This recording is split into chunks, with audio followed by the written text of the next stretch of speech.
YouTube. I'm doing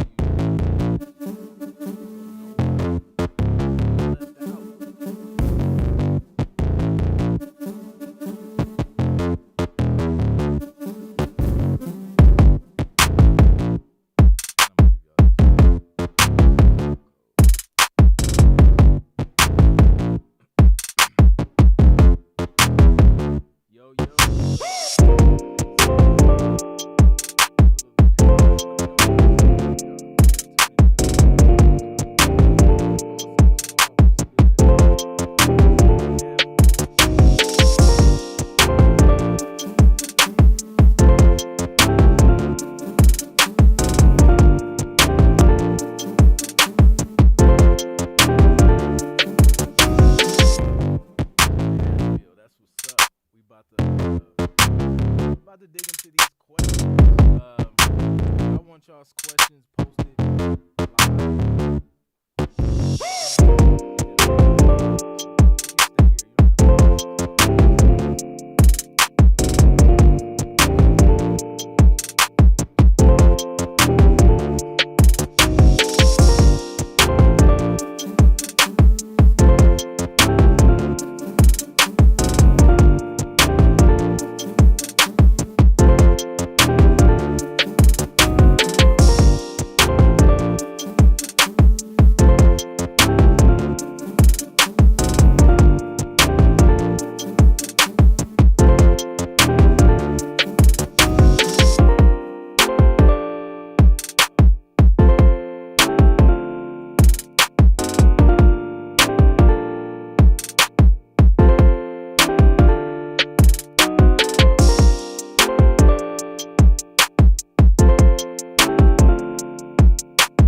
Yo, what's good, people? We're back for another YouTube live.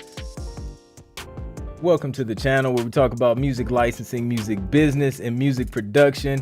If you love any of the previously mentioned, be sure to subscribe so you can stay up to date on all the latest content. So, as you guys are coming in, let me know where you're from, what you do. I got Instagram over here. I'm gonna throw Instagram on the screen too, because they got dope questions. Y'all got dope questions. So I'm about to answer all the dope questions at one time tonight. So I hope y'all ready. It's gonna be dope.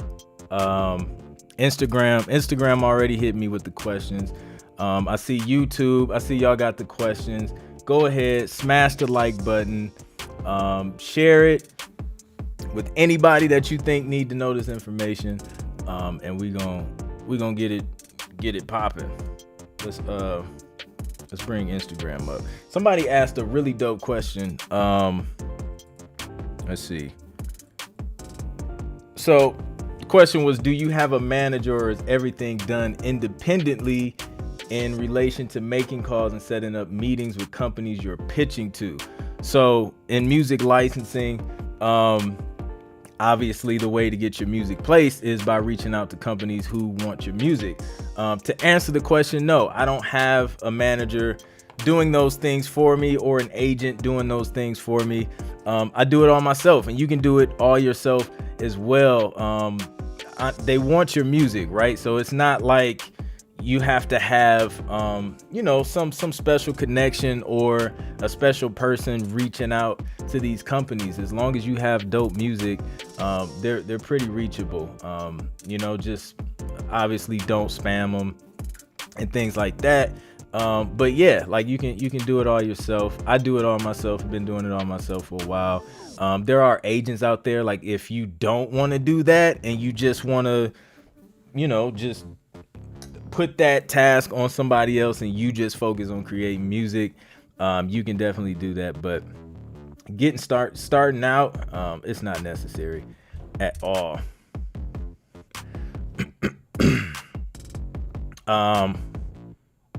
Let me see. Oh, that must have been when the countdown was going, because I had my mic turned down. What's up, Ice Cold Don Music? Inigo says, thanks for all the gems, Clint. Las Vegas here. What are your thoughts on Songtrader licensing? Do you have any other music libraries you can recommend submitting to? I've never used Songtrader personally.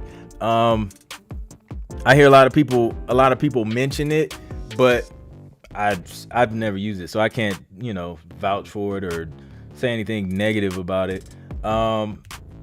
Music libraries are everywhere, man. Do a Google search, music libraries, and then literally go down like one by one and research each and every one. Make sure they legit, make sure they've been around for a while, and ain't around here scamming people for crazy upfront fees before you even send them music. So just do your due diligence, man. Google is your friend, 100%. But appreciate you coming through.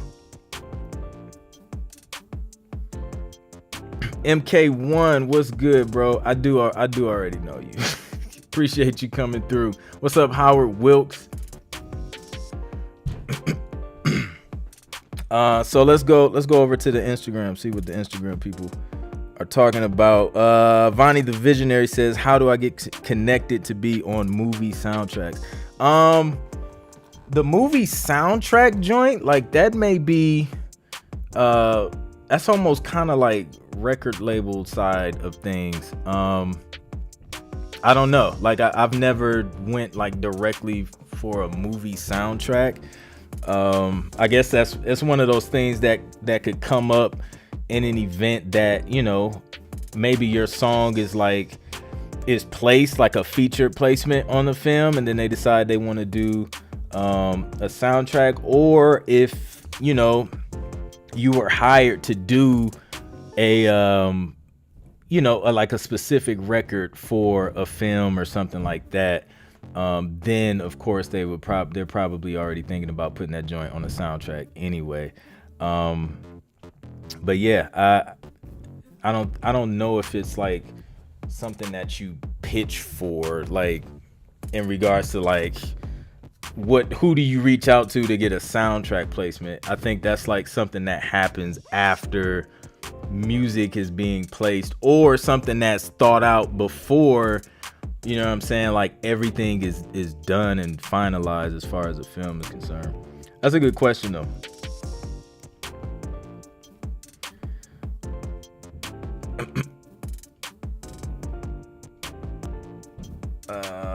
Let's see. Okay, everybody's coming in. So shout out to all the new people coming in. Let me know where you're from. Let me know what you do. And we're going to get to these questions. What's up, Bruno? Says, hey, man, I solved my problem at BMI. Dope. So I take it you actually got in touch with somebody at BMI and they got you right. That's dope. That is dope. Somebody said no more emails. They tired of my emails. There's an unsubscribe button at the bottom. If you click it, you won't get my emails. It's that simple. Purposely Me says, my son records, edits, and masters his own music. He posts his music on SoundCloud. I'm just curious if it has to be done in the studio for it to qualify for this. Any feedback? No, like everybody's producing music in their bedrooms, in their cribs. Like it doesn't have to be done in a studio, but it has to be quality, right? So it has to sound good. The volume has to be good. The mix and mastering and everything has to be good. It has to sound like, broadcast quality, something that could be played on TV or on the background. I'll give you a tip on how to gauge that, right? So one thing that I do, and I used to do a lot, I would take a song that's known on the radio, right? Take that song, play it, and then I'll play my song either like right at the same time or like back to back, and compare the levels in the mix and things like that, and just see. It's a good way to gauge, like, is my volume too low or is it too high? Is it clipping? Is it distorted? Things like that. So if you can get it kind of close to what's already out, what is already, a popular song, you can kind of use that as a guide, and just making sure that the music is ready. But as far as location, like where it's done, it don't matter. Like, the joint could be done in the bathroom. Like nobody cares. You know what I'm saying? It just has to sound good at the end of the day. So I appreciate you coming through and asking that question. That's a dope question. MK1 Music says, have you done any scoring or composing for an entire series? Not an entire series. I've done some scoring on like a couple scenes. It was like for a show that they were working on. They were trying to pitch. I don't know if it ended up getting picked up, but that was like the only time I scored. I take that back. 2 times. It was that little pilot that we did, and then it was a documentary, and I did some scoring for that, but not an entire series. No, that would be dope though. But it was a good experience, man. Like it's different than just like making a beat, and then sending it off. Like it was different, man, because they give you the scene, right? So they gave me the scene, they gave me the files, drug the video files in Logic Pro, and I played it. So there's nothing, like, it's just, and this particular show, it was deaf. It was hearing they were deaf. It wasn't even just like hearing impaired. It was just like they were just completely deaf. So it was complete silence, and I had to like literally watch it very, very closely and try and pick up on like little nuances and moods and stuff to figure out like what kind of music I should be composing, underneath what's going on in the scene. And it gave me like a few notes, but it was challenging because you have to create like what that scene feels like.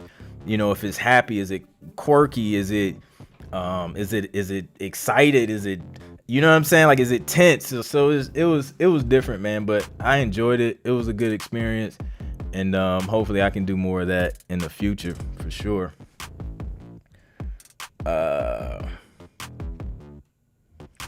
Let's see. Appreciate the badge, TV Tef. Much love.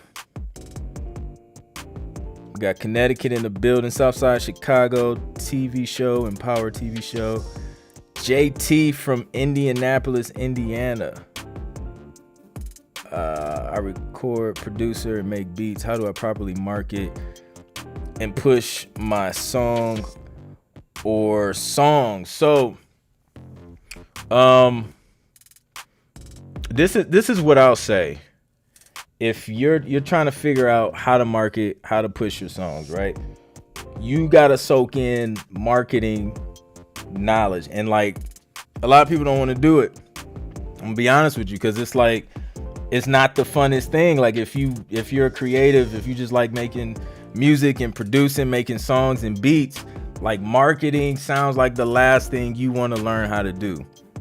So you have 2 options. You can hire somebody to do the marketing for you, or you can start reading some marketing books, watching some marketing YouTube videos, listening to some marketing podcasts, to start learning things and techniques that work across every industry. Like, it doesn't matter what business you're in, doesn't matter what you do, if it's music, if it's a digital product, physical product. Like, there's just certain principles in marketing that work across the board. So my advice would be learn those principles. You got to figure out who your target market is. You have to figure out who you're talking to, like who you're trying to reach, who is your music for. You got to figure those things out before you can even come up with a strategy. And that's where everything starts, is knowing who you're talking to, knowing who you're reaching out, because that's going to determine how you speak to people through ads, how you reach out to people in their DMs, like, you know what I'm saying? Like, how you connect with them.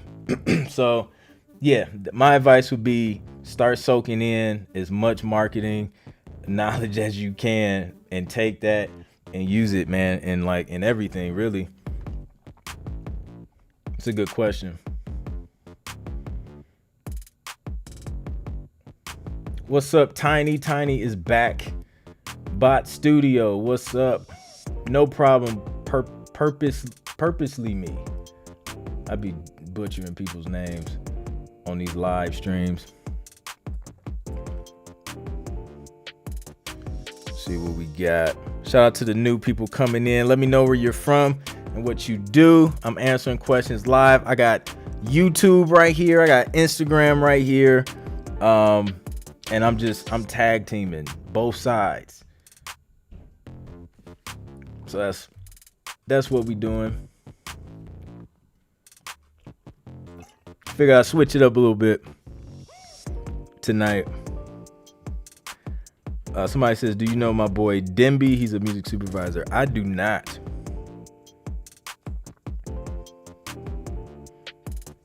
What plugins are usually on your master mix bus? So I got 3 plugins on my my mastering and mix bus. They're let me see. So I got a Slate Digital tape machine. I got a it's some type of compressor, and FGX from Slate Digital. Those are the only 3 things I have on my master bus, and that's it. It's super simple. It used to be way more complicated than that, but yeah, I had to simplify it because, like, I don't know, like it was I don't know, man. Like when you start off mixing, you take everything you're learning and then you try and apply it, and it ends up like making your mixes way more complicated than they need to be. So I went through that phase, and then I just got to a point, especially doing TV and film music, I just got to a point where I was just like, yo, I need to make this as simple as possible, because people, they hit you back and they're like, yo, we need to edit, or we need you to change this sound. So then I'll have to go in, change the sound, bounce the unmastered version out, drag that into a mastering session, run it through all the plugins for that. It was just too much. So I was just like, I'm about to get everything in one session. So if I change anything, I bounce it out one time and that's it. So yeah, that's what's on my master track. What's up, Songwriter, Heart of the Pen? I'm good. Have you ever thought about being a professional poker player? I bet you have a hell of a poker face, bro. No, I don't even know how to play poker. But I'll keep that in mind, though. I see somebody on YouTube from Toledo, Ohio. Shout out to the 419. That's the home city. Go Rockets. Shout out to LW. Major relaxation. Clint with music you turn in for TV. Do you submit to DistroKid? Yo, so I think somebody else asked me that question That's a super dope question.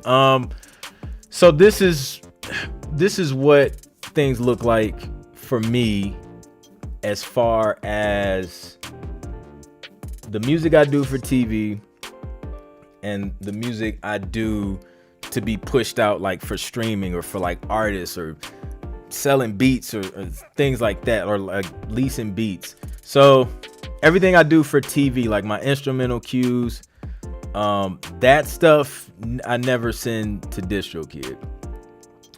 There may be a couple things that are in like non-exclusive libraries that I'll send to DistroKid. Outside of that, I haven't. Most of the reason why is because they're like, I don't know. I mean, they're like a minute and a half, which, I mean, I could probably upload it. It streams, right? It may work. But I think it may cause some confusion with the publishers and the fact that technically they're supposed to collect, and then every agreement is different. And I haven't taken the time to ask each and every publisher that I work with, yo, can I upload this on DistroKid and stream and all that stuff. So I haven't done that. Usually what I do for TV is for TV, and I just leave it in that world. And then the stuff like the beats that I lease, I'll upload those on DistroKid, have those streaming, and let those do whatever. But I don't mix the two. Like I keep the beats that I do for the beat store or for artists separate from what I'm doing for TV, unless I'm doing like exclusive records where it's just like only one artist has his beat, we're pitching it to TV and film, and then that's that. And then we may like release it as a single or something like that, but that's about it. Great question though. Okay, DJ. Okay, yeah. That threw me off because I was just like, man, somebody else asked that joint. All right, that makes sense.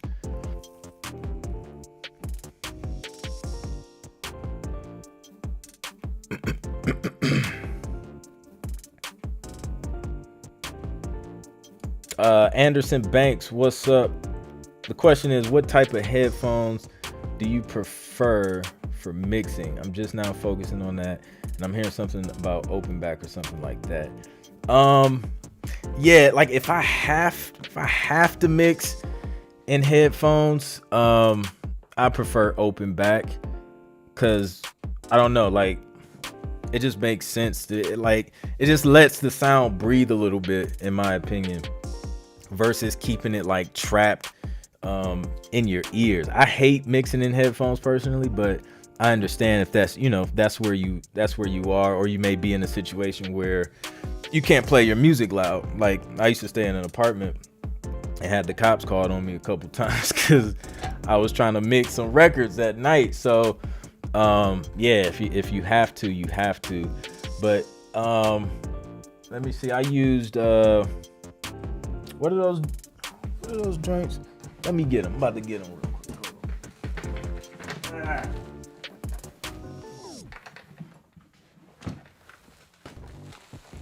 AKG 240s. These joints. I've done a few mixes in these.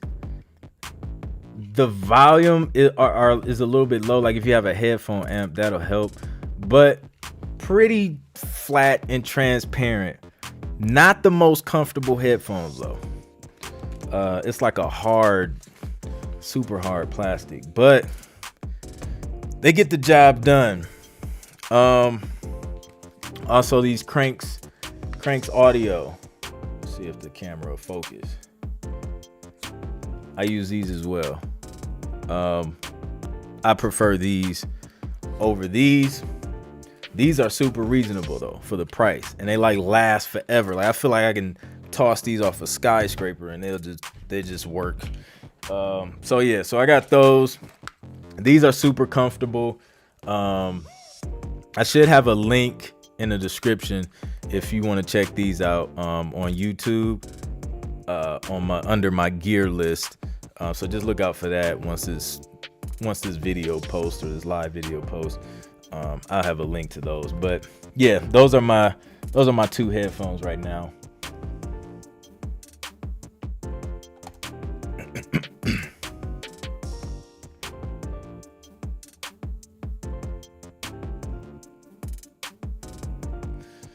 MK1 said fingerprinting libraries don't want to be bothered with YouTube. Yeah, man, like that. It just makes stuff complicated, man. Like, and I ran into an issue with that where I used a beat that was sent to a publisher. It was in their library, and I used it in my YouTube video, and then they demonetized my video. So I hit the publisher. I was just like, yo, like they demonetized my video on my beat that I created. And I was just like, are y'all doing content ID now? And they was just like, yeah, so we just recommend you just don't do that. And I was just like, okay. So at that point I was just like, I'll just keep the 2 separate. But they need to cut the check because that video got views, and I know I'm making money from it. But they don't. I feel like they don't want to. I feel like they don't want to deal with the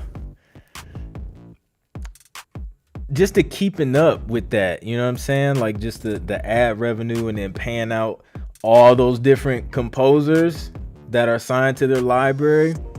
I feel like it'll be a hassle. Shout out to my guy, super producer Firetracks. I'm Firetracks and I play tambourine. What's up, Vaughn on the beat? Yo, I hope I didn't miss that call we supposed to do, Vaughn. I'm gonna catch up with you though. Hopefully I didn't miss it. I know it's sometime this month. Cleveland to ATL, that's what's up. Love from Belize, that's what's up.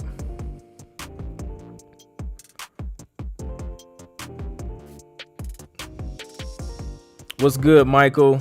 Packwave, what's up? Big E, what's good? Cleveland's in the house. Shout out to everybody buying badges, man. I appreciate y'all. Shout out to everybody on YouTube, everybody on Instagram. I got everybody here on my desk. All right, let's see what else we got.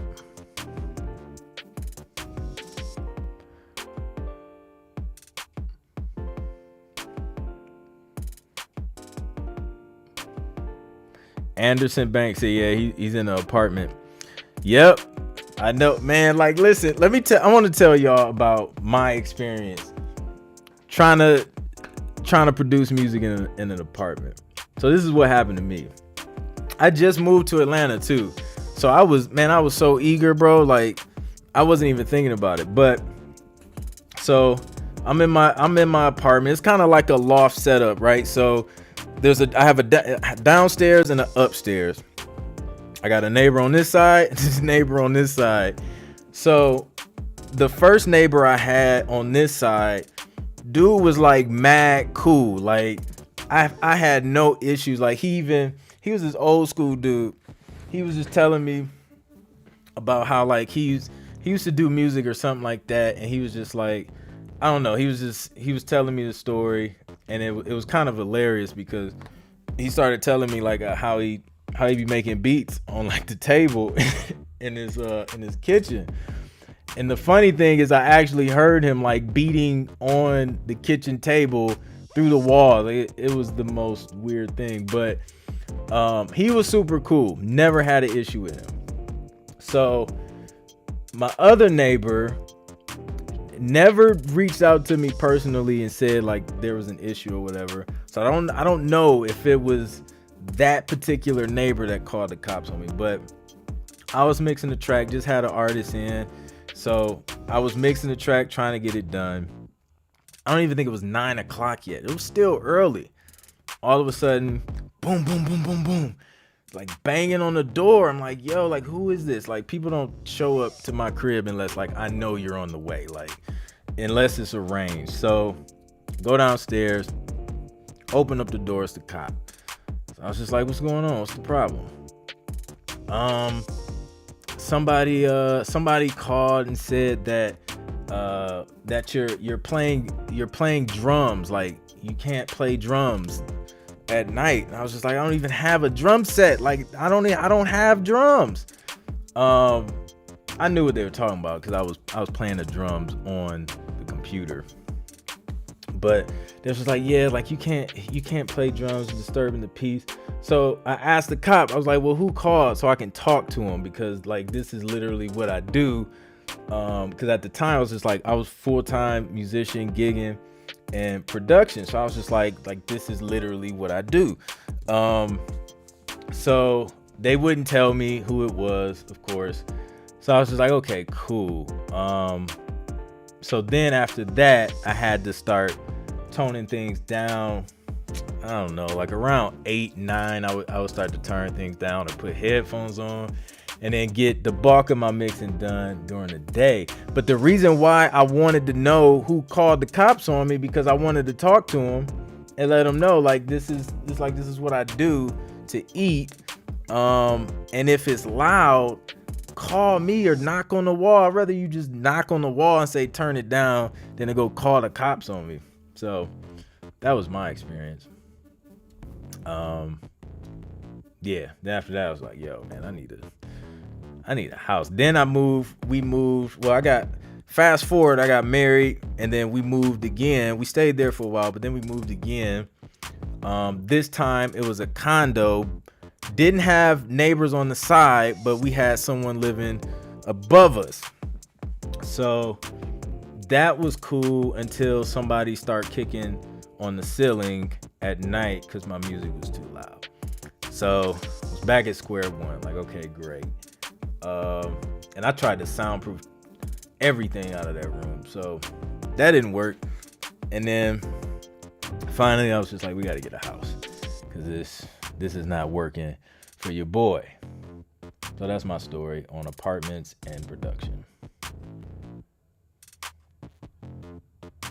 So yeah, shout out to everybody that's coming in, man. Let me know where y'all from and what y'all do.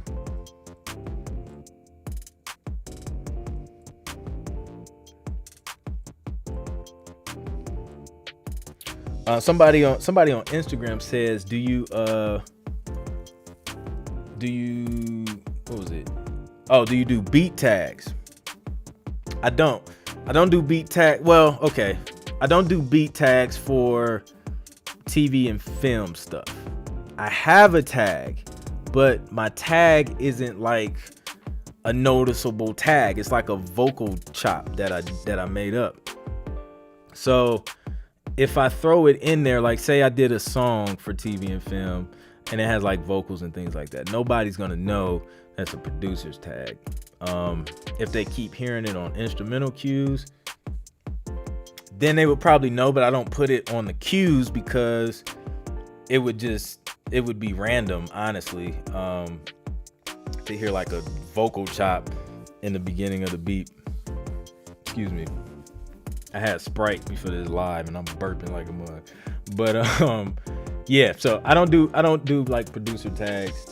If you're trying to do TV and film music, stay away from the tags, unless, like I said, unless it's like a song and you have like a vocal chop that doesn't say like your name or something specific like that, or like, you know, Clint Beats at clintbeats.com, like you can't have that. Like they'll be like, nah, bro, you gotta take that out. So yeah, no producer tags.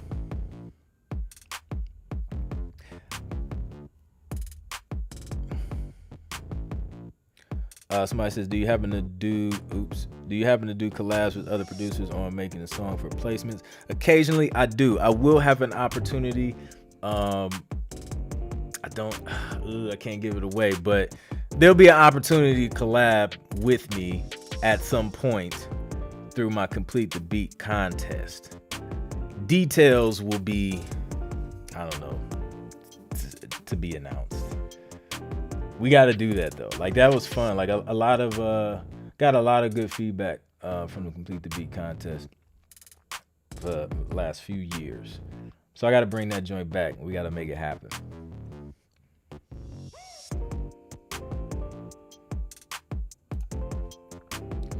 Dope question. Nathan, what's good? Where and how to book you for a one-on-one session? I'm very interested in doing an educational session with you. My guy, Nathan.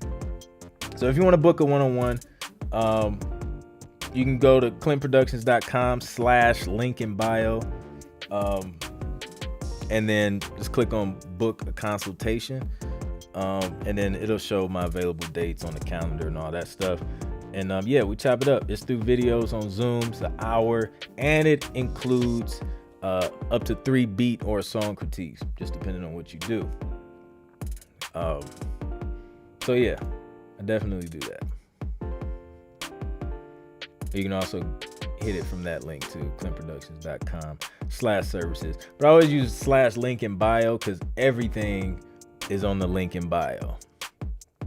So the store, the consultations, the free 6-step guide to TV placements, the $1 urban chord sample pack that I have right now, all of that stuff is in clintproductions.com/link in bio. Or if you're on Instagram, you can literally just go to the link in my bio and everything is right there. Major Relaxation said, this lady called the cops on me and the leasing office. I even had on headphones. Guess why she called? She heard me tapping on my beat machine. Yo, that's petty. That's super petty. To hear somebody tapping on something, that's petty. To call the cops for that. Wow. I'm sorry that happened, bro. That's petty though. Yeah, that like that call, like we have to have a conversation after that, because I'm not gonna walk on eggshells when I have to make beats. Like you gonna hear these fingers hitting these pads, and I can't have the cops showing up every time I'm hitting drum pads. That's ridiculous. Wow. Anderson Banks said he had a situation, but it was with neighbors that had a newborn. So I can actually, I understand that to the fullest. Like if I had a newborn and somebody next door, yo, you gotta cut it out, cause this sleep, like you don't get sleep with a newborn. So anytime that newborn is asleep, you got 2 choices. You can either get some work done or get some sleep. Most people choose to get sleep, cause man, that was rough. Like when we had our son, man, like that first 5 months solid was just a walking zombie. Like it just got to a point where it's just like I don't sleep and you just alive. Like it's the craziest thing. Never been through it until then. Yeah, it was crazy.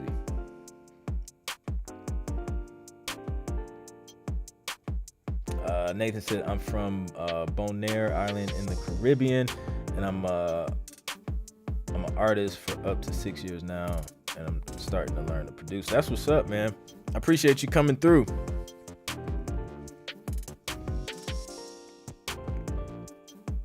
Vaughn on the 20th. Okay, dope. I knew it was close. Looking forward to it. That's gonna be dope. Manister Beats, what's up? Let me pull my Instagram up in case y'all YouTube people looking like, what is this dude looking at?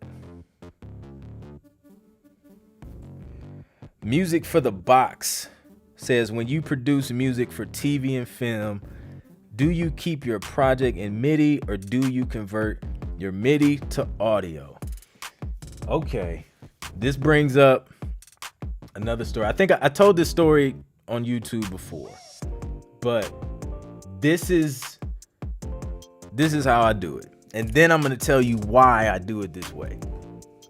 So I create the session. Everything is in MIDI with an exception of the drums, because the drums come from Machine or Machina, however you want to say it, to Logic, right? And then everything in Logic, as far as my sounds, plugins, all that stuff, it's all MIDI. So I compose, arrange everything in MIDI with an exception of the drums, which are audio already. So once I'm done, once I get approval from whoever I'm sending the music to, and they're like, okay, you're good to go, then I'll go create an alternative session in Logic, which what that does is it pretty much, it creates a session within the session.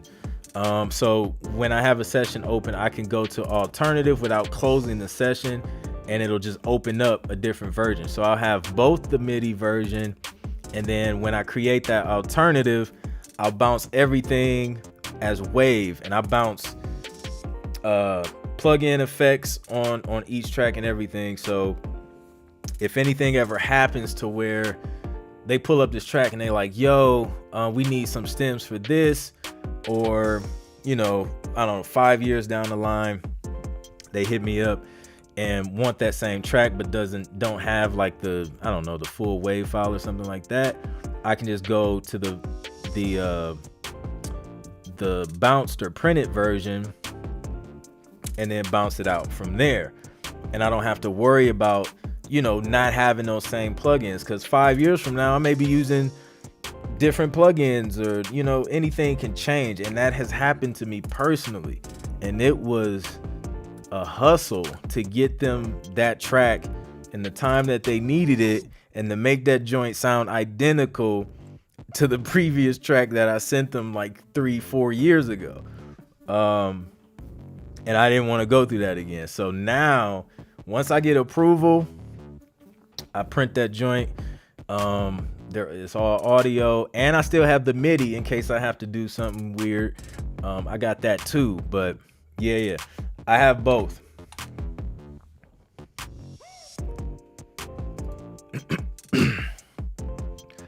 Definitely have both.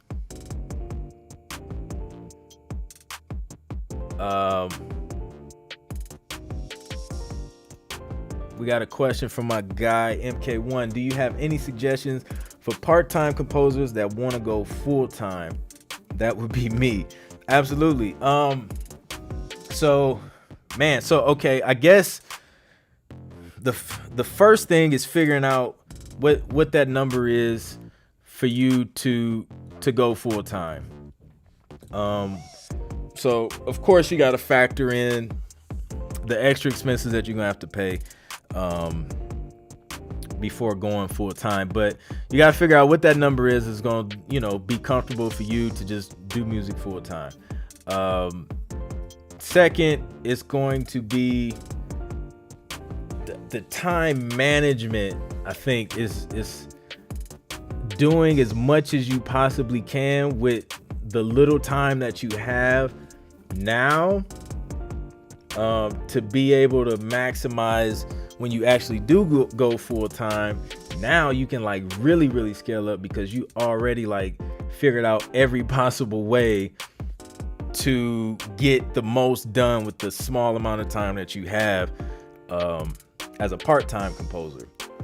So now to get to that number to where you can be full time, you have to figure out, look at all your different streams and look at what you can pretty much multiply. Like, what can you go hard at to get those streams up, or what do you have to do to get those streams up? If you're making a certain amount every year from music, how can you 2x it, 5x it, 10x it, like whatever you got to do to get to the number that you need to get to be full time, and really just work towards that number. And then once you hit that number, or once you get in that area to where you would be comfortable quitting the day job or the other half of the income, make that same amount of money for like 2-3 years before you actually decide to go full time. And then during that time, you'll be able to see, okay, this is sustainable. I'm good, and it'll give you time to save up and give yourself that security, like 3-6 months of savings, just in case you have like those slow months as an entrepreneur. But yeah, it's just figuring out every possible thing that you can do to generate revenue and to get rid of what you don't want to do, which is the other half of your time. You want to get your time back so you can do more of what you love to do. So those would be my couple tips.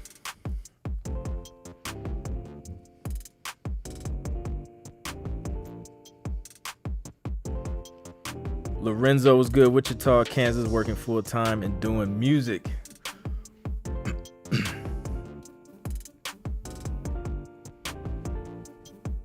And then there's like multiple ways too to get to the end goal. If it's like it's just a matter of just figuring out what you want to do, which route you want to take. Do you want to get like 1,000 smaller placements, or do you want to get like 10 big ones every year? You know what I mean? So it just depends on how you want to break things down or multiply things, really. All right, let's take some questions from the gram. Kansas, man, I was just in Kansas like last month. Me and my little bro drove through there.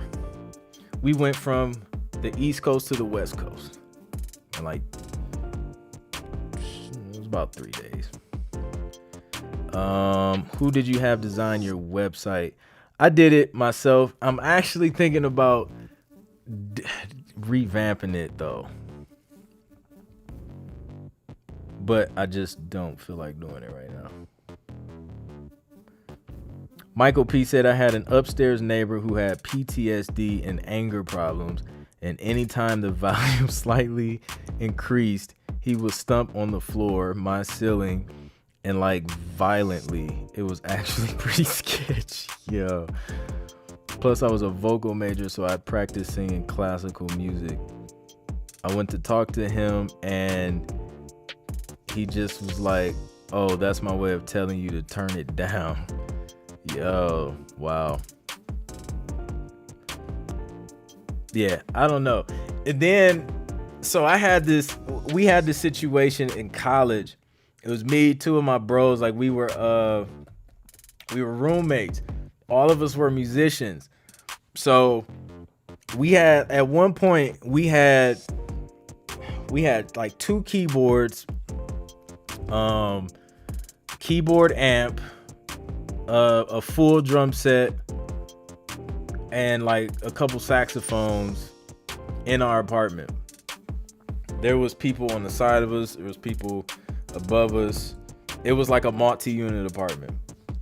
So we used to shed, like we used to have jam sessions and stuff all the time, because that's what we did. Like we used to gig all the time. So one night we was having a shed session and just jamming out, and this lady came down. She was, I don't know where she even stayed, because she walked down the steps. And I know when you, like, where we used to stay, if you walk down the steps, like if you're going up, it had to be like on the other side. So she came, knocked on the door. We already knew what to expect, right? So we were prepared to just stop playing. And she came, we opened the door, and she was just like, the music you're playing is beautiful. I love it. Like, just keep it up. And we was just like sitting there like, that's not what we expected. And it kind of messed with us. It was just like, is this like reverse psychology, or like was she just like actually feeling the music? So it like freaked us out so much that we just stopped, because we just felt like, I don't know, it was weird. Like we've never had that response before. So I don't know if it was her goal to make us stop by complimenting us, but it worked.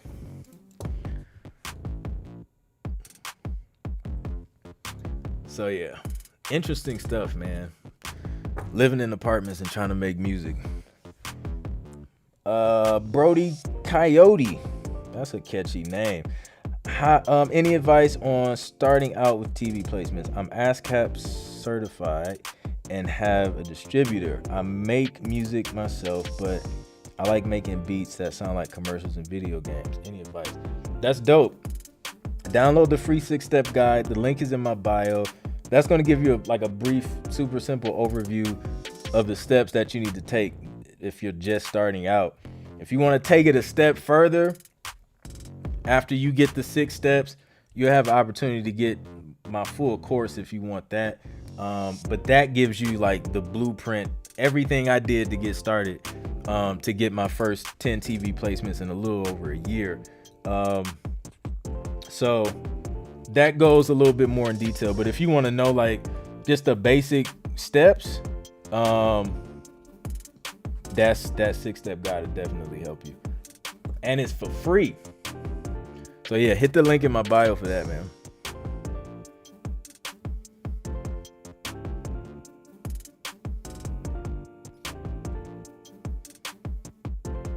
Isaiah said, would you say there's a big range in payout between a song with vocals versus a song without?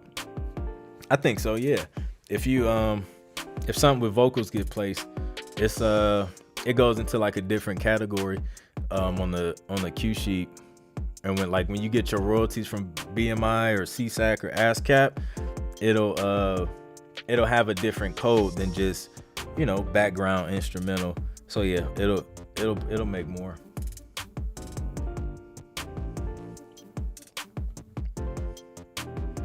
Appreciate that, songwriter, Heart of a Pen. Somebody said, did you take classes when you designed your website? No, I didn't, man. Like, listen, my first 3 to 5 websites were trash, bro. Like, I was just fooling around, man, just with Wix. I think I used Yola when I first started. That website was garbage, but it was just trial and error, man. Just playing around with it, seeing what worked. Like, I knew what I wanted and what I wanted people to be able to do, and I was already creative, so I just did it myself. And I was in college when I started it, so I was broke. So that was the major factor that played a role into me designing it myself. So yeah, that's all it is, man. Just trial and error, no training. What's up, fam? See Rye. She said Uncle Pony. Some people in my family call me Tony, but instead of saying Uncle Tony, it was Unto Pony. So if y'all see that in the comments, that's what that is. Fun fact about TV, if you already have them registered with your pro. Absolutely. That doesn't stop anything. Now, what can happen is, say if you sign like with another licensing company or music publisher or whatever, since they're gonna be the publisher of that, depending on that particular placement, they'll probably like do a retitle or put like some abbreviation and re-register the work so that they could, so they can get their publisher split. So that's all that happens. If it's not already registered with the pro, then they'll just register on your behalf and you'll be good. The most important thing is just making sure you're at least registered with a pro, like you have ASCAP, BMI, or CSAC. Making sure you have one of those so that, when you do get a licensing deal, you can give them the information that they need from those companies, and you can get paid your royalties, your performance royalties.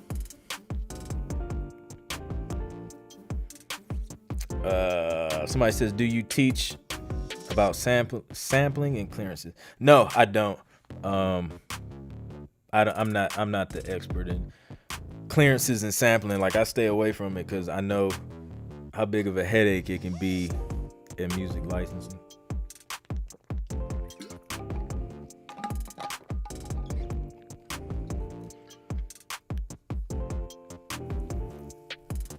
Michael P says Wix all day. Yeah, man, Wix is cool. Yeah, it's cool. Like I feel like some of the features they have, or they try and upcharge, is just like stuff that they don't need to, but it gets the job done.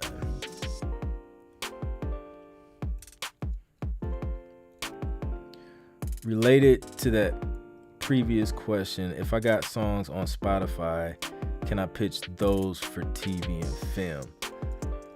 That's a good question. So it depends.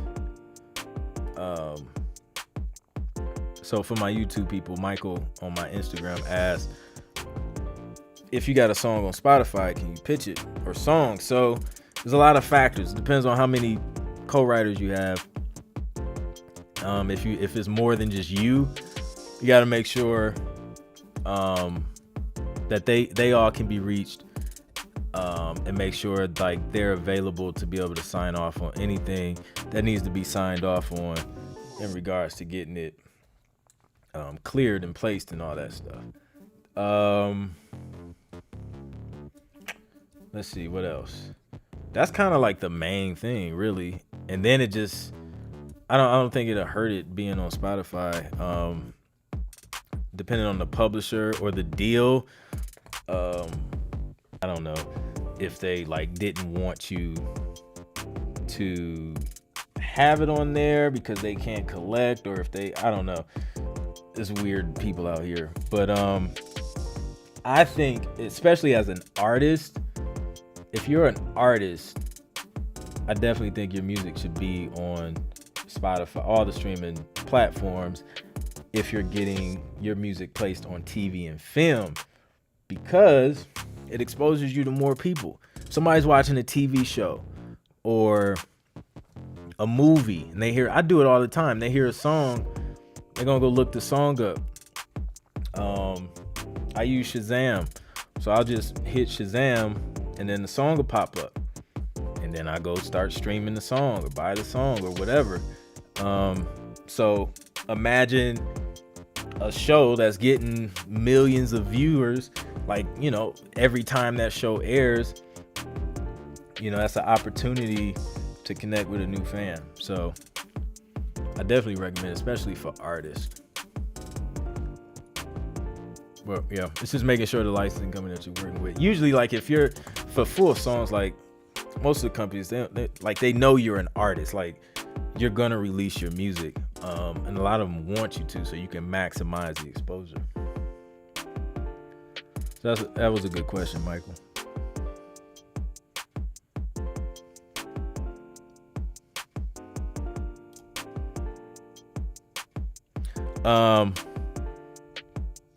Zeba Beat said, how can I get into video game producing? I'm not an expert in the video game placement space. I know my guy DIY Music Biz knows more about that industry than I do. Follow him on Instagram is DIY Music Biz with a Z. So yeah, he knows a little bit more about that than I do.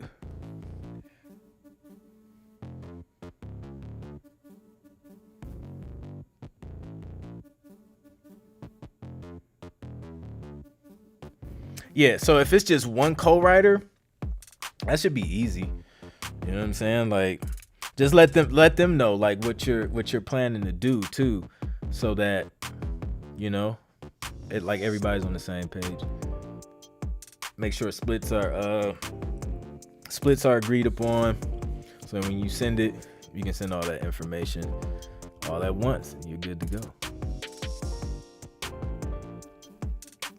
No doubt.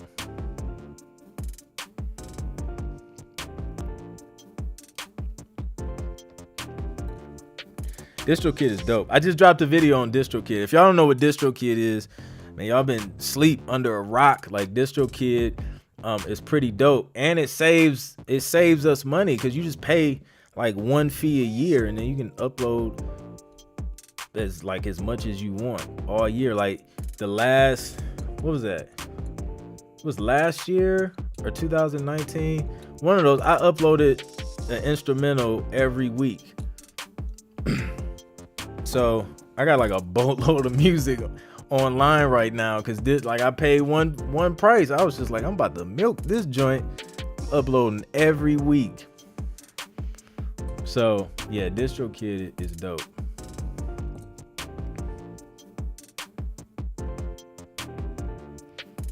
Lorenzo said, how did I write my business plan? I didn't. It was in my head. Like I didn't, like I started the process of writing a business plan when I started my company in college, and I never finished it.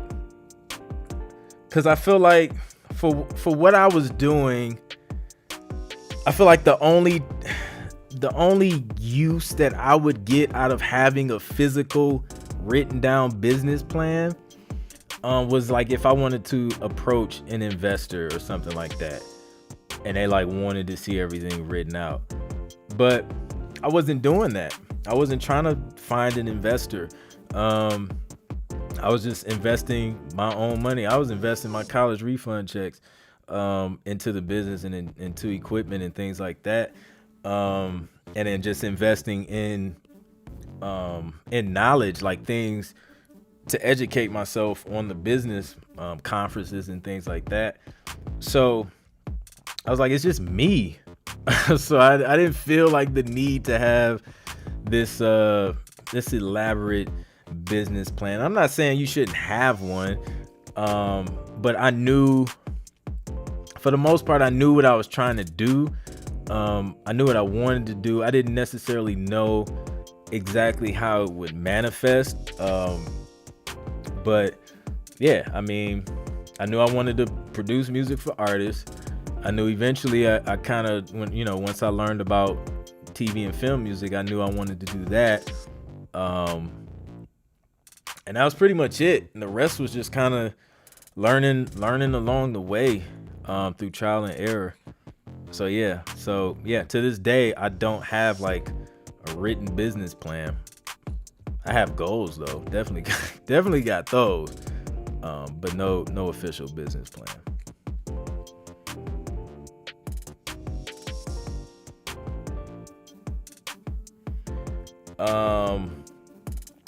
Sup, Clint? If you have songs registered in Songtrust or any pub admin, you can pitch for a TV and film, or is it a problem? It depends.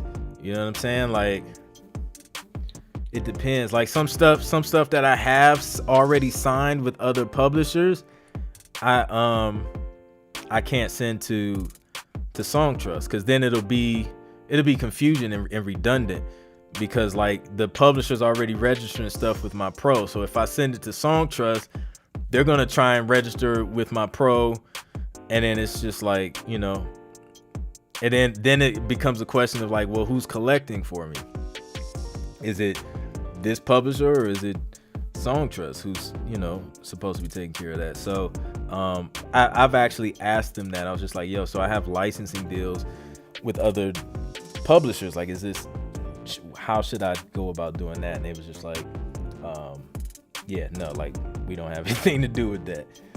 Only the stuff that, if it's stuff that I personally published myself and like no other publisher is attached to it, then I send that stuff to them. But like everything that I have on Spotify and all that stuff, that went through Songtrust. Everything on my Beat Store, that went through Songtrust. But everything else, it just went through the other publishers.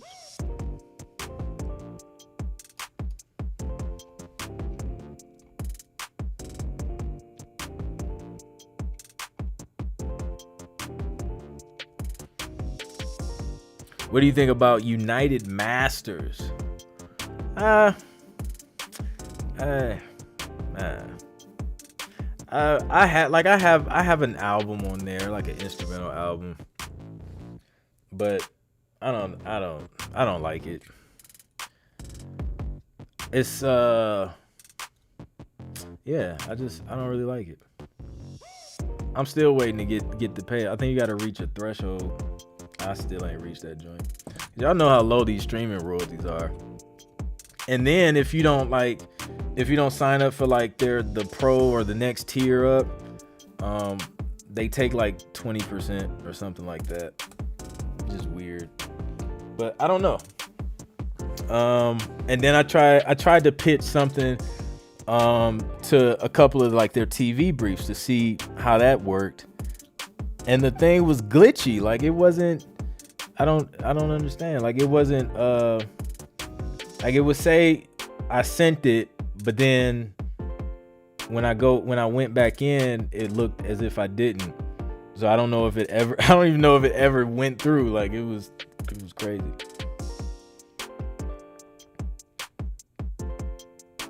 So yeah.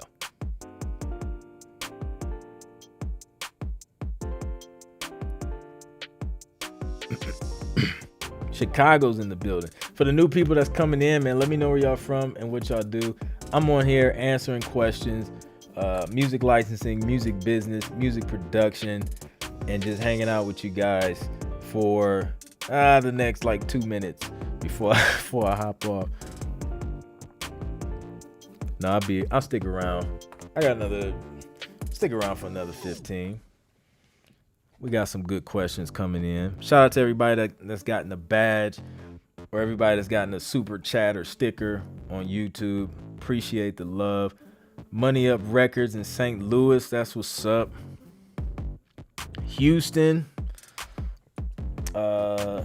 Garion Raps in Houston. That's what's up. Also, Instagram questions are different. Okay, now they show. Here's another question from Michael. Do you work off one template you're comfortable with, or do you make multiple templates based off genre or other categories? I have multiple templates when it comes to the TV and film stuff. So I'll have like hip hop R&B template. I'll have an ambient music template.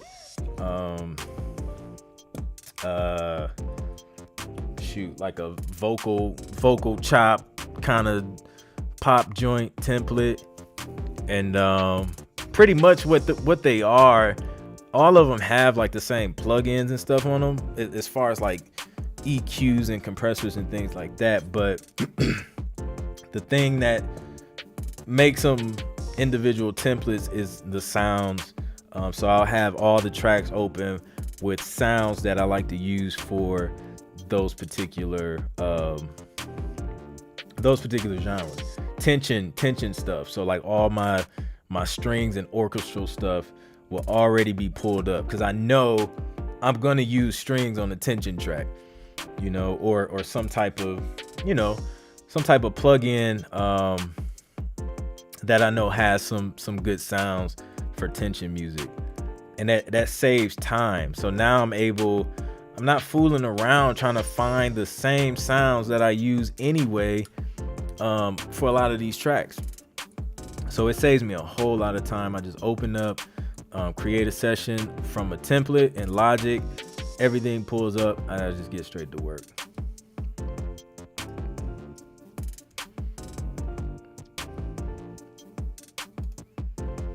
Money Up Records says, how many songs have you had placed? I lost count. Last year I had over 100 TV placements. Most of those were instrumental cues that I know of. And I'm sure there's more that I have no idea. They just kind of trickle in on the royalty statements or whatever. But those are the ones that I know for sure landed. No problem, Michael.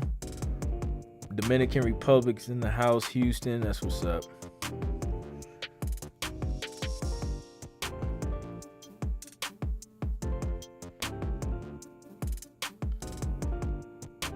Dre Yellow says, do you feel a music producer should have a personal manager on deck? It's up to you. You don't need one, I mean, or this is what I'll say. I won't say you don't need one. I mean, I don't know where you are in your career. You could get to a point where you're just like, yo, there's things I don't want to manage. Come on, manager, manage me.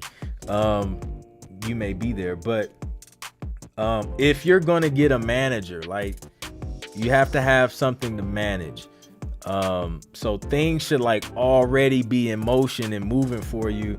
And then you bring somebody in to manage what you have going on. You know what I mean? Like, you wouldn't hire somebody to mix all of your beats if you haven't made a beat yet. Like, you're not even making beats. Why would you hire somebody to come and mix your beats? It's premature. So if you have things going on in your career and things are busy and you're finding yourself not spending, the time that you would like actually being creative and doing what you do best, then it may be time to get a manager if that's what you want. But I wouldn't say, like, if you're starting out, get a manager so that they can like put you on. Like, that's not necessarily what a manager is for. You know what I'm saying? Like, I recommend, at least having something going on, something to manage, and then they can help add to that and maybe open up some new doors based off what you've already done. So yeah, it'll make their job easier as well if you've already done the groundwork. So that's what I would say as far as management.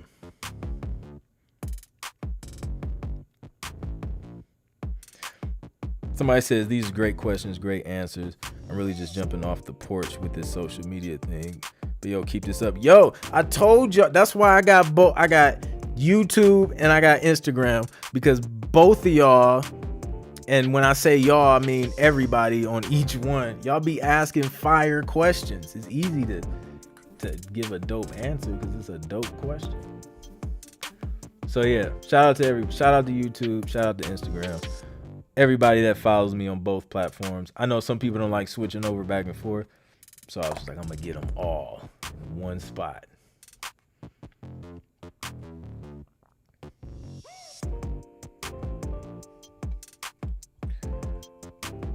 What's up, Joseph from Virginia?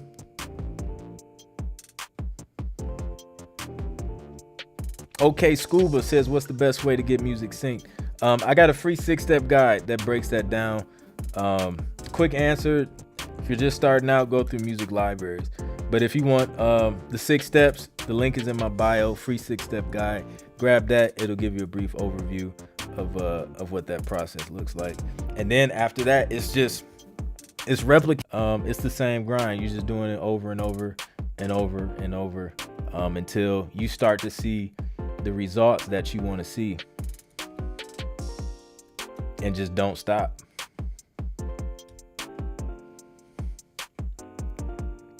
Appreciate it. It's Bing Nation.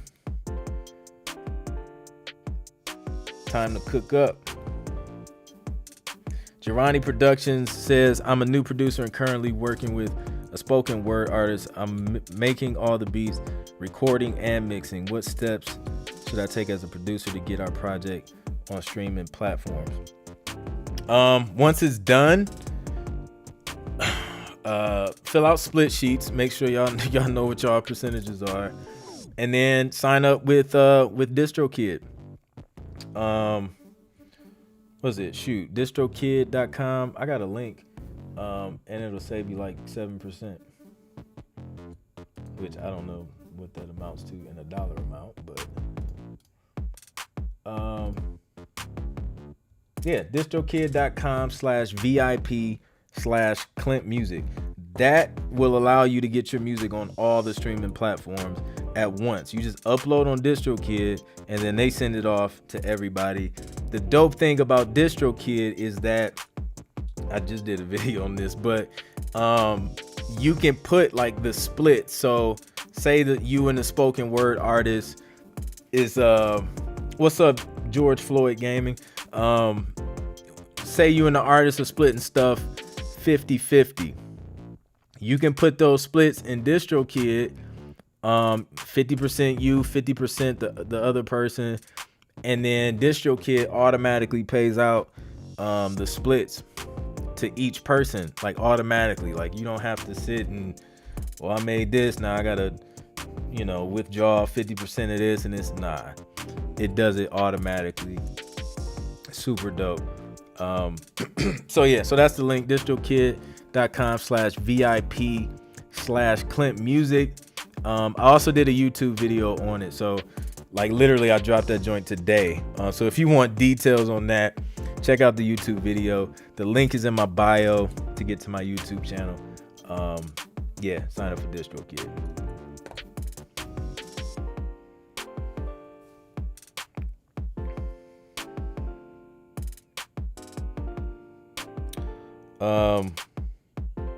Let's see. I'm just starting to produce. My beats and instruments don't sound cohesive. Yeah, so that's a lot of that is gonna come with experience. When I have one-on-ones with producers, a lot of the problem areas is depending on their approach. The bassline's clashing, trying to get the bass line and the kick to mesh and like work well together. Sound selection, that's a huge one. Like certain sounds, like especially like stock sounds in certain DAWs, not every DAW, because some DAW got some dope sounds, but some stock sounds in certain DAWs, they don't sound as full and thick as some of these bigger VSTs out there. So sound selection is a huge thing.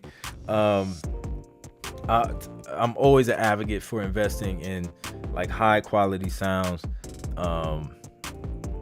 because like that makes a difference. Prime example, as a musician, let me get some water because I'm definitely about to choke.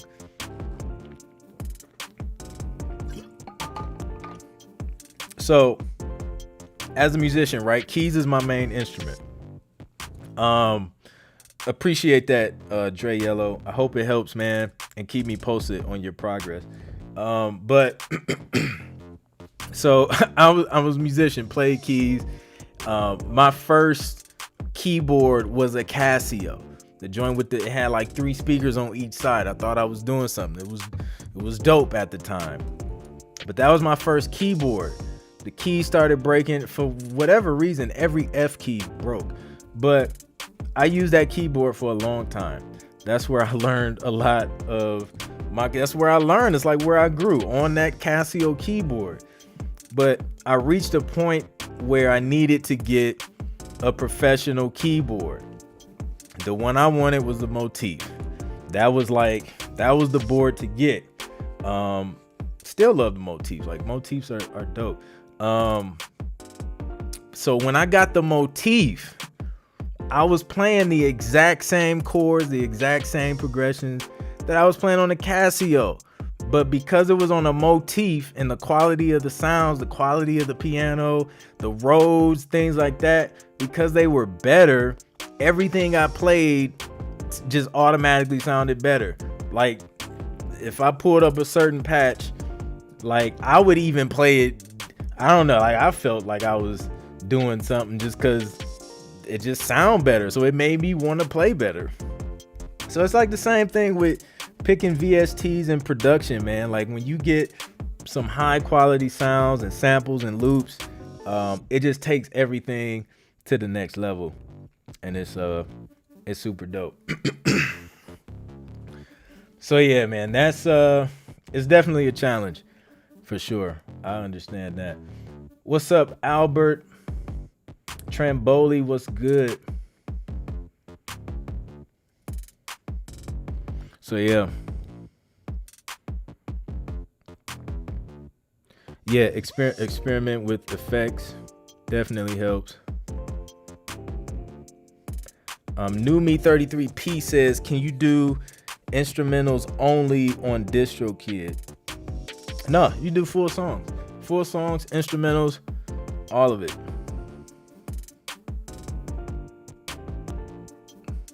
Absolutely. Studio 1.5. I'm trying to get Logic. Excuse me. I told you I had Sprite before I did this live. And it's just every 2 seconds I got a burp. It's crazy. Studio One is dope, man. Like, honestly, I used that for a while. And it wasn't bad, man. It wasn't a bad DAW at all. I do love Logic though. I will stand by Logic any day. And it's probably because I've gotten so used to it that it's just, yeah. I gotta go with Logic.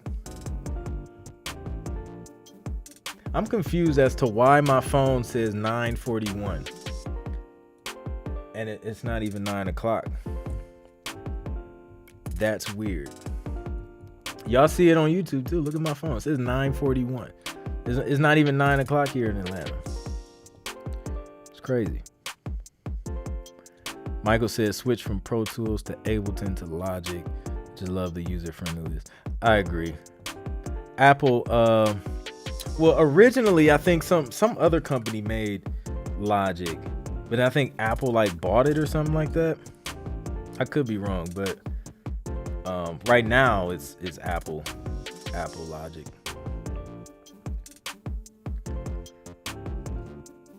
You know how Apple is buying everything up.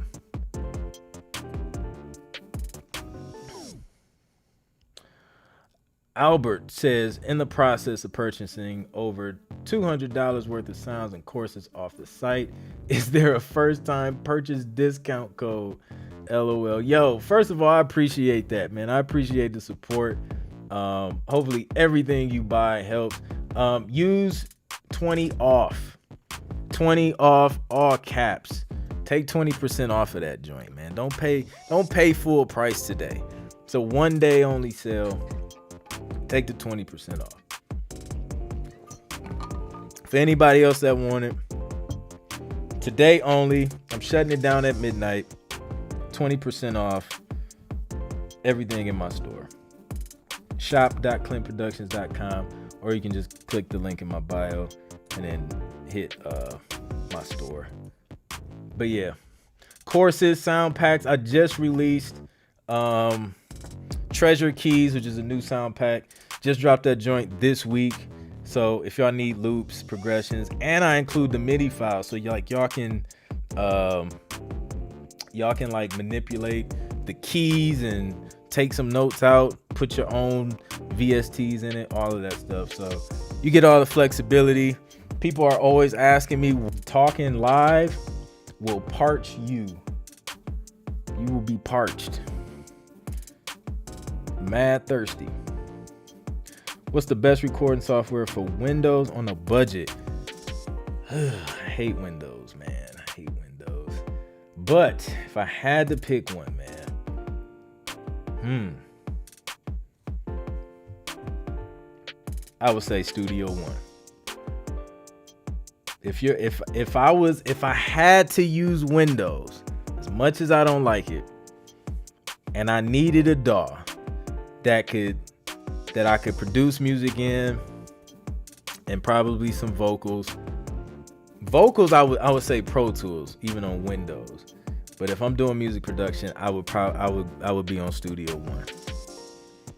Indeed. Listen, y'all, I gotta hop off of this joint, but I appreciate y'all coming through. Instagram, YouTube, we did a double live today. Like, this is dope.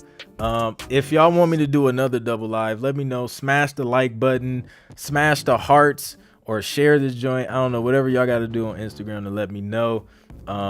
If y'all like this was dope. Let me know. Shout out to Airbit.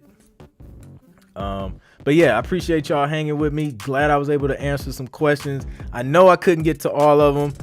If I missed you, it wasn't personal. Like, use that code, it's 20 off. If you want that free 6-step guide, link is in my bio, clintproductions.com/link in my bio.